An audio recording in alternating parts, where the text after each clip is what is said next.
रेगढ़ के ऊंचे पहाड़ों पर एक सपना पूरा हुआ था। एक योद्धा जो कभी सिर्फ एक मराठा सरदार था, अब बन चुका था छत्रपति। लेकिन क्या कहानी यहीं खत्म होती है, या असली जंग अब शुरू होने वाली? ये कहानी है उस पल के बाद की जब छत्रपति शिवाजी महाराज का राज्याभिषेक हुआ और दिल्ली के तख्त पर बैठा एक बादशाह इस खबर से जल उठा। वह बादशाह था औरंगजेब। 6 जून 1674, रायगढ़ का किला, जहां एक ऐसा राज्याभिषेक हुआ जिसमें सिर्फ एक राजा नहीं, एक विचार जन्म था।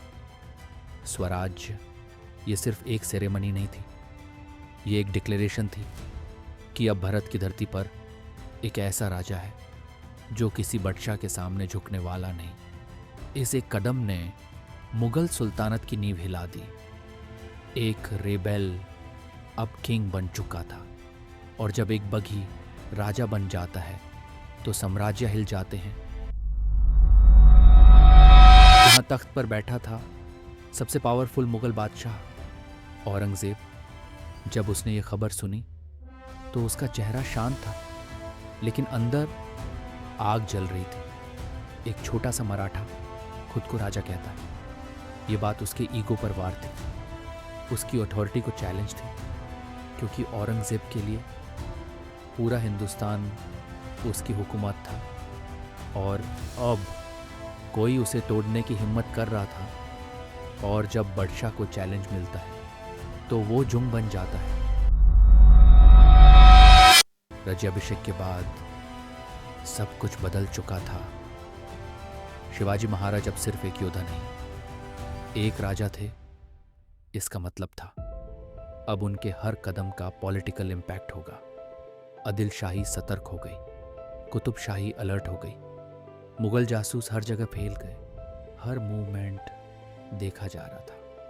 लेकिन शिवाजी महाराज भी तैयार थे। अब हम बचने के लिए नहीं, राज करने के लिए लड़ेंगे। उन्होंने तुरंत अपनी सेना को ऑर्गेनाइज किया, फोर्स को मजबूत किया, और एक नई सोच के साथ स्ट्रैटेजी बनाई। शिवाजी महाराज जानते थे सीधा टकराव मुगल सेना से विनाश हो सकता है, तो उन्होंने चुना एक अलग रास्ता। जहां दुश्मन स्ट्रांग हो वहां मत लड़ो, जहां वो कमजोर हो वहां वार करो। रात के अंधेरे में हमले, जंगल और पहाड़ों का इस्तेमाल, तेज आओ, वार करो और गायब हो जाओ। ये एक ऐसी स्ट्रैटेजी थी जिसने बड़े से बड़े साम्राज्य को कंफ्यूज कर दिया। ये जंग तलवार से कम, दिमाग से ज्यादा जीती जा रही थी। औरंगजेब ने अब डिसाइड कर लिया था, अब कोई रहम नहीं, उसे खत्म करो। बड़ी बड़ी मुगल सेनाएं डेक्कन की तरफ बढ़ने लगी। अनुभवी जनरल्स भेजे गए, हर तरफ से प्रेशर बनाया गया। लेकिन एक प्रॉब्लम थी, यह जंग किसी आम राजा के खिलाफ नहीं थी।